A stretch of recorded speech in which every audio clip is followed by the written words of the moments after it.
Yo me desregulaba, venía mi mamá, me miraba y me calmaba. ¿Entendéis la lógica de por qué el apego es importante en esto? Claro, estoy en un avión, ¿creéis que la mirada del otro va a ser una mirada reguladora? No.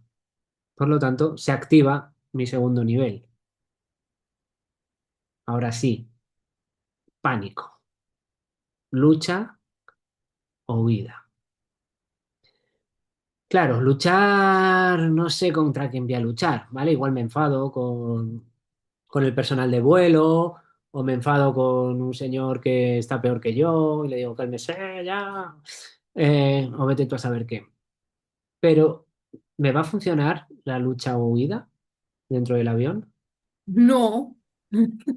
No. Por lo tanto, se activa mi tercer nivel, el colapso, ¿vale? La resignación corporal, la bajada de energía. Es probable que me desmaye, sobre todo en los últimos momentos, ¿vale? Todo esto lo hace mi organismo para regularme y para sufrir menos las consecuencias del trauma. Y esto lo estamos haciendo constantemente a lo largo del día. Todo el día estamos subiendo y bajando la escalera polivagal. Cuanto más estemos en el piso uno, más regulados estamos, ¿vale? Porque más conectados estamos con lo que nos pasa, con lo que le pasa a los otros, etcétera, etcétera.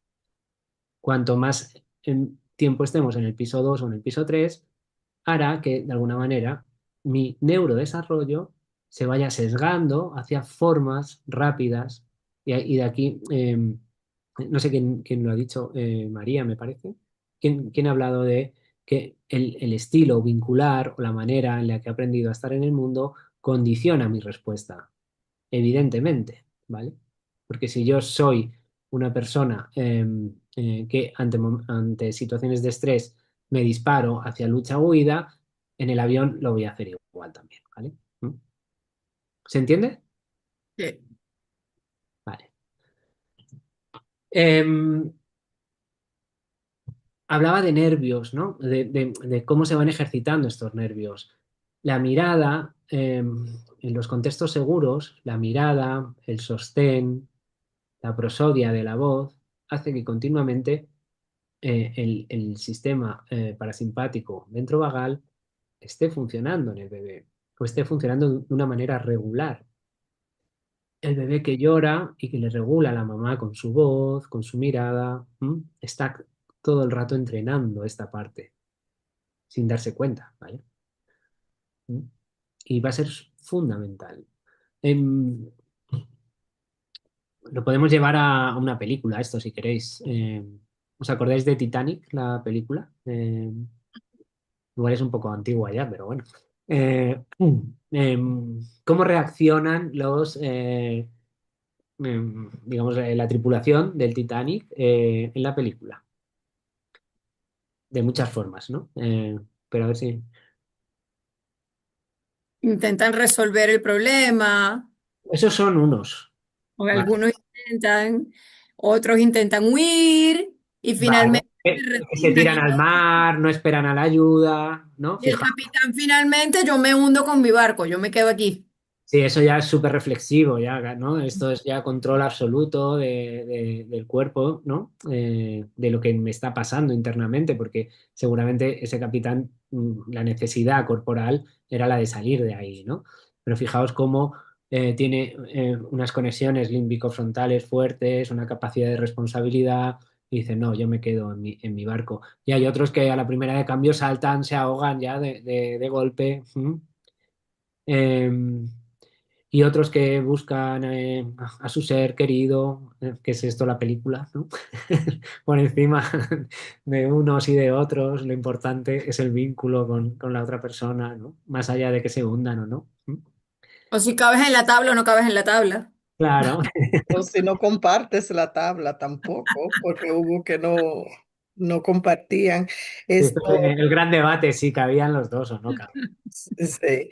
Esto aquí tenemos, no, tan reciente, el 9/11, y cuando fue analizado psicológicamente, eh, en ese entonces yo no tenía prácticamente base psicológica, pero fueron analizando las personalidades eh, y comenzaban desde la persona que se tiró o de las personas que se tiraron de un 102 piso, a las que los últimos segundos de vida llamaron a la esposa o al hijo diciéndole que te amo, y todavía se me engrifan, se me paran los pelos, se me pone la piel de gallina, porque basado en nuestros patrones, perdón, así funcionamos hasta el último segundo de nuestra vida, y ojalá encontrar ese programa tan significativo. Fue de pura enseñanza.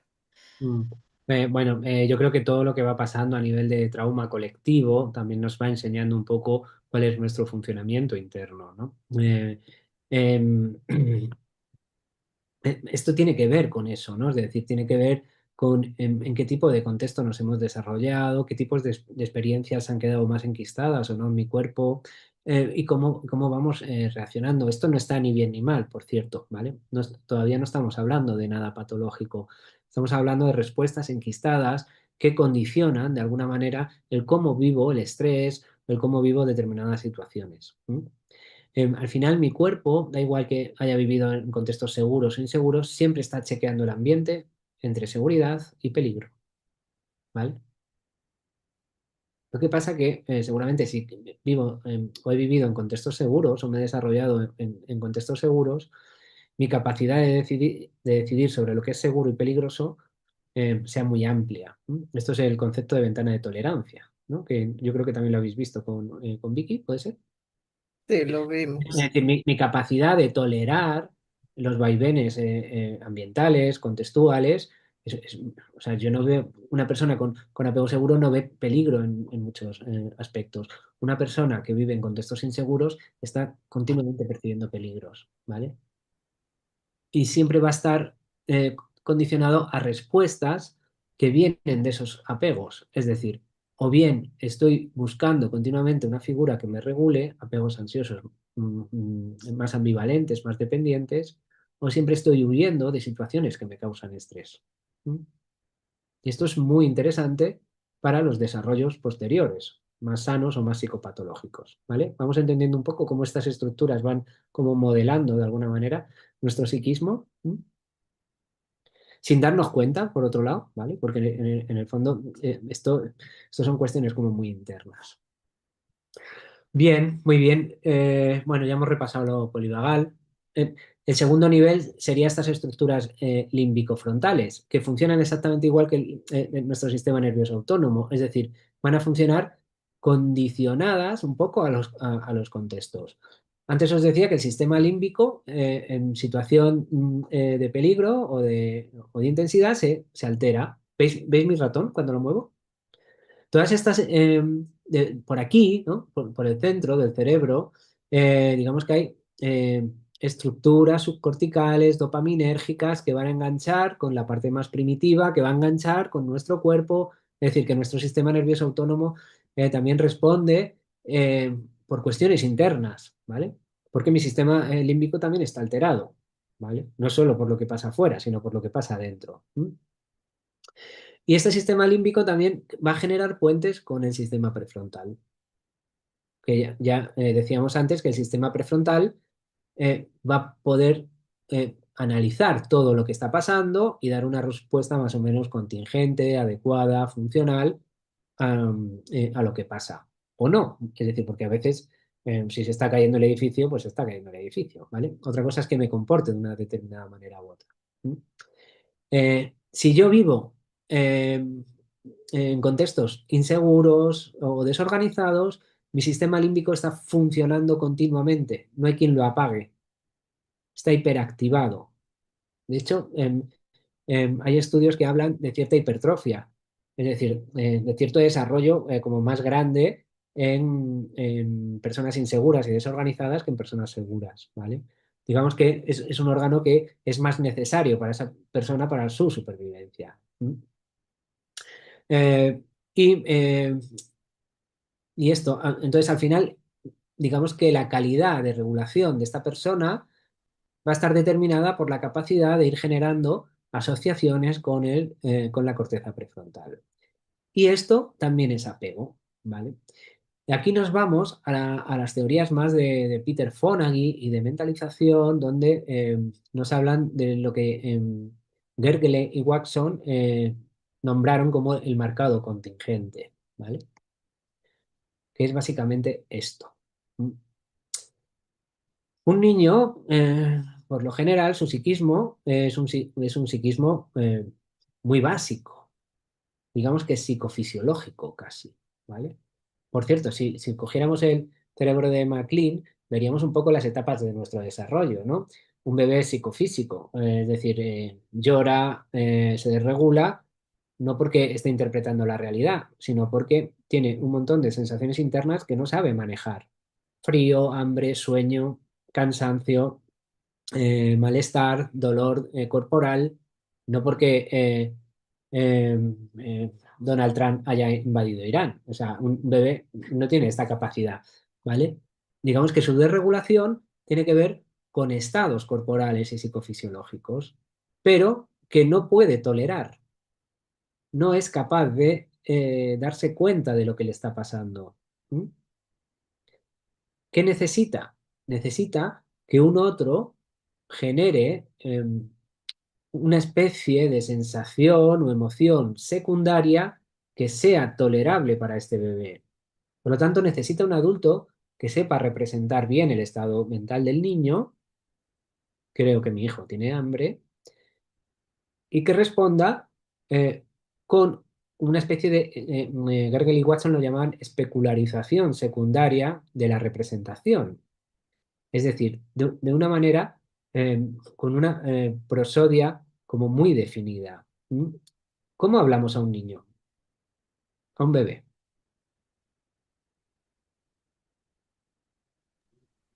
Le decimos, hola bebé, creo que tienes hambre. No, se le habla en un tono más infantil, chiquito, ¿tú quieres esto? Muy bien, Cris, aprobada. Uy.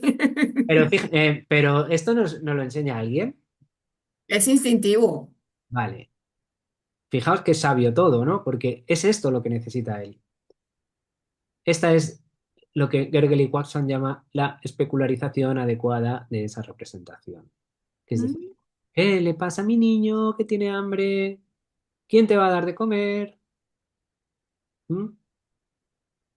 Fijaos que nosotros no nos desregulamos a priori. Digo a priori porque depende la hora. Es que que tengo un niño de 2 años. Todavía tengo esto muy reciente. A priori damos respuestas eh, con cierta calma para que la prosodia fluya, para que el niño cambie su foco atencional, se fije en el papá o en la mamá, baje su activación límbica y pueda pensar desde la manera que puede, ¿vale? Porque sus puentes límbico-frontales todavía son muy escasos y porque digamos que su lóbulo prefrontal aún no está desarrollado. ¿M? Pero poco a poco se van conectando gracias a que el papá o la mamá bajan el sistema límbico y le devuelven al bebé esta emoción que antes era intolerable, se la devuelven de una manera tolerable. Y además mentalizan el afecto. Le dicen, tienes hambre, papá te va a dar de comer. ¿Mm? Y esto es natural.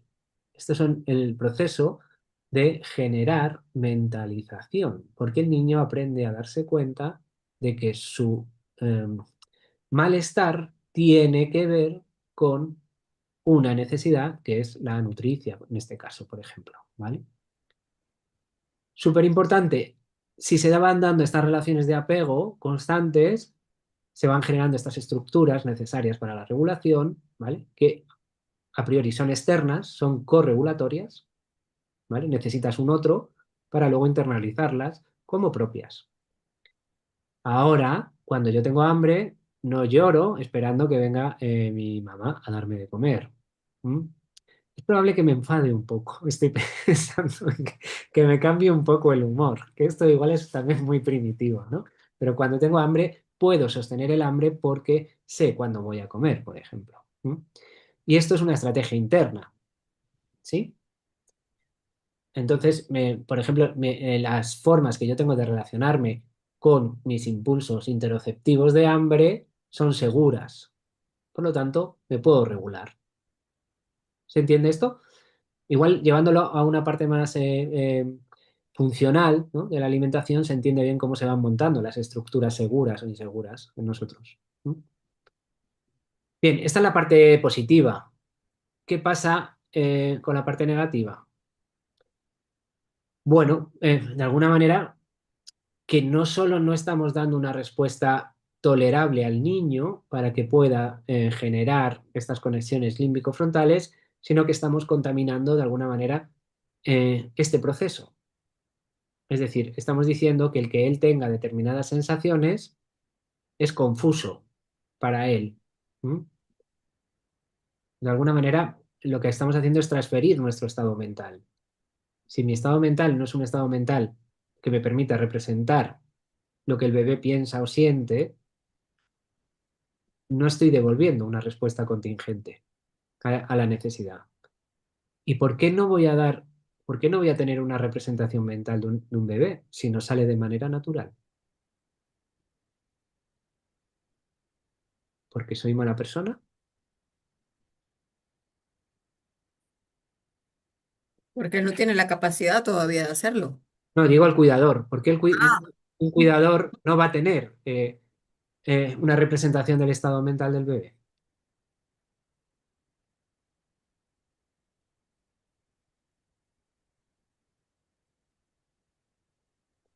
porque el bebé no lo dice en palabras.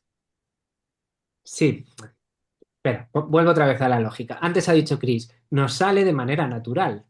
Mm. Y Am, entonces, ¿qué impide que un cuidador no le salga de manera natural? Que no bueno, está lo, vinculado. pues yo creo que va muy como relacionado al trauma, ¿no? Al mismo trauma, o sea, como esa cuestión de que tampoco lo recibió y por lo tanto no lo puede repetir. O Bueno, sea, es, el- desde luego que sí, ¿vale? Pero te has ido a lo más grave. ¿Mm? Que También puede, todavía no se vincula, El que que, no ha establecido un vínculo con el bebé.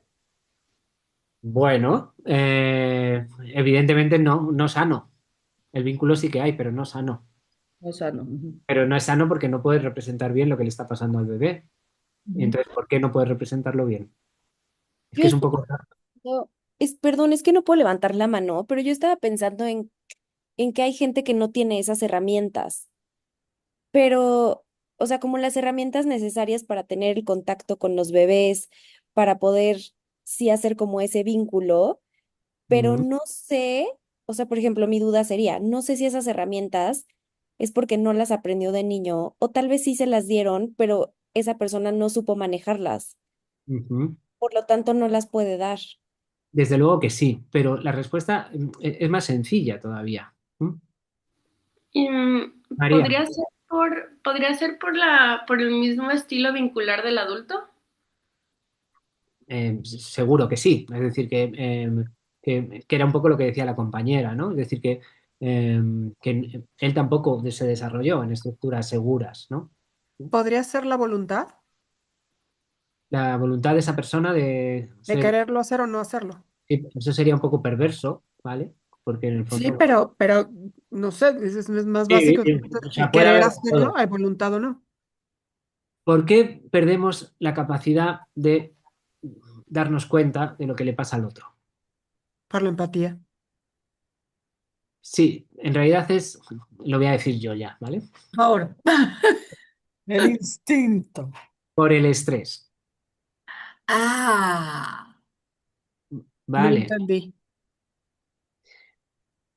Yo no puedo darme cuenta de lo que le pasa a otra persona porque yo estoy estresado.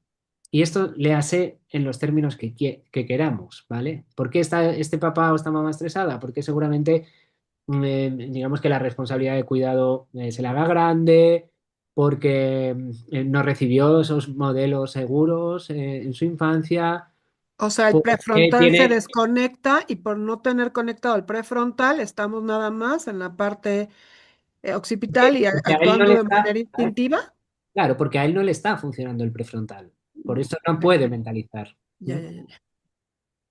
Por eso decía que es mucho más sencillo, ¿vale? Es verdad que la causa de esto puede ser bastante profunda y compleja, ¿m?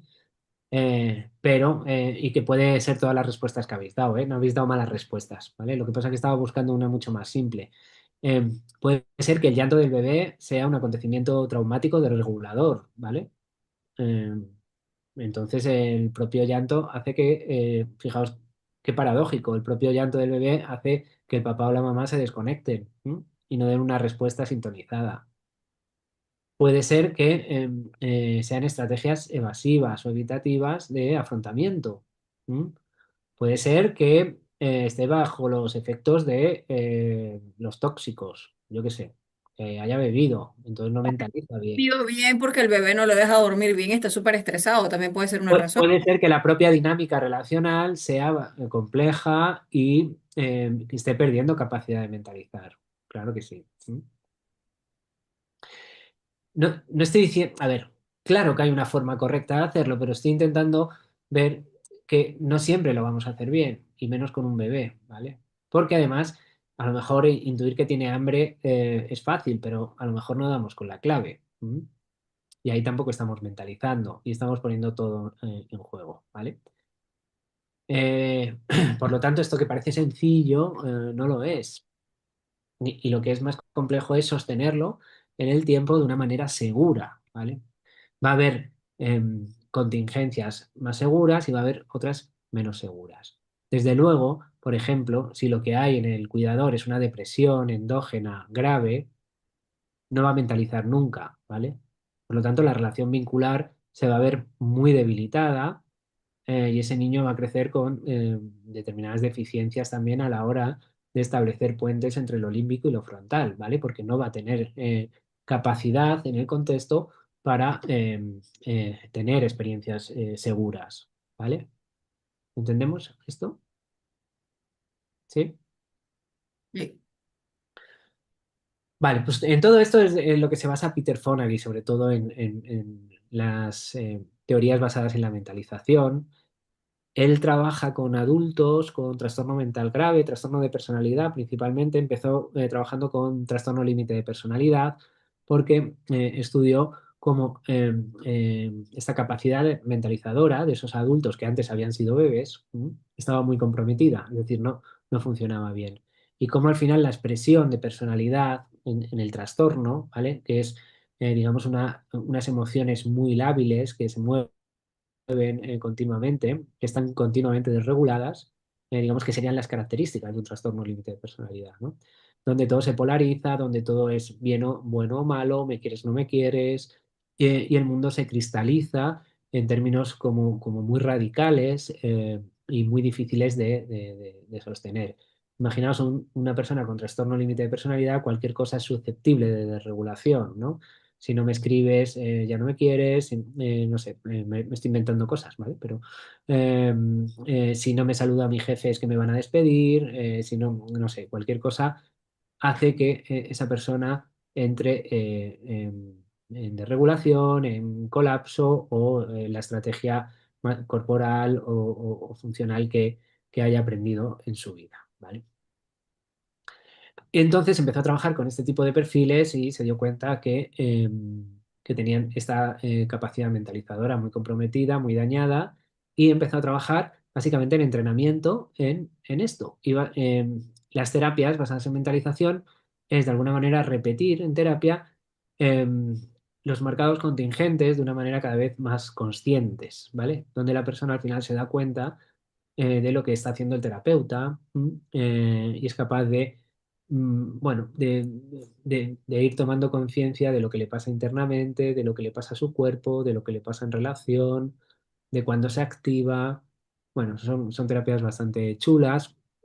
mm, muy de poco a poco, ¿vale? Porque en el fondo esas ganancias de conciencia al final se van dando de una manera lenta, pero bueno, pero ahí hay muchas herramientas terapéuticas para ir dándonos cuenta de que la persona cada vez puede sostener mejor lo que le pasa, por ejemplo, ¿no? Igual que un niño que va aprendiendo pues todas estas cosas, ¿vale? Al final.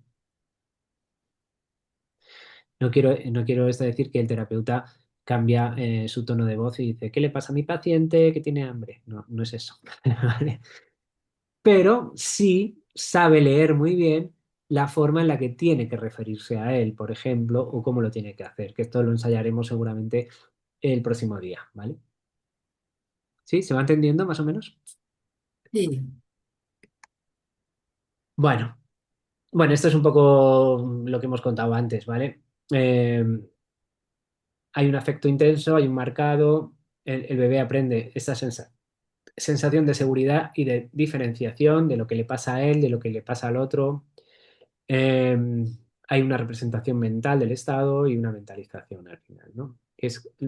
Mentalizar al final es hacer evidente el afecto o lo que nos está pasando. ¿M? Esto es muy interesante porque decir a un paciente te estás enfadando. ¿M? Esto es mentalizar, ¿vale? Fijaos que en esta frase que yo le puedo decir a un paciente, te estás enfadando o te estás desregulando o estoy viendo que no estás bien con esto que estamos hablando, lo que estoy haciendo es esto, el marcado contingente. ¿M? Le estoy diciendo que le estoy viendo, ¿vale? Y él está reconociendo cuando yo le veo lo que le está pasando. ¿M? Porque si no, no se da cuenta. ¿Entendemos? Dime, Larisa. Perdón, Ángel, ¿nos vas a dar break o cómo va a estar? O, o, Ah, sí. o corro yo y luego vengo, ¿o qué hacemos? ¿Queréis que paremos? Perdón, un poco. Larisa llegó el sushi ya. Ya llegué al sushi, ahora tengo que ir. No, es que ¿Cómo, no es cómo vas a, preguntarte si vamos a tener break o no, cómo o vas a hacer para repartir el sushi? Ah, lo mandaré a diferentes lados en América y en Porque España y a estamos ver. ocupando medio globo terráqueo, ¿eh? O sea que a ver cómo. básicamente sí. Qué vergüenza. Vale, ¿Pero por qué? No, no pasa nada, Larisa. Fue el gato, lo juro. No volvemos. ¿Queréis que importa. volvamos tipo a las 6:15 por ahí? ¿Os parece? Eso es media hora. Sí, sí, ¿no? ¿Lo hacéis así? Hacemos 15 dos breaks de minutos. 15 o uno de 30, pero podría, como tú prefieras, dos breaks de 15. Es que con dos breaks de 15 no te comes el sushi, así que prefiero. Voy a Bien matar pensado. la vergüenza.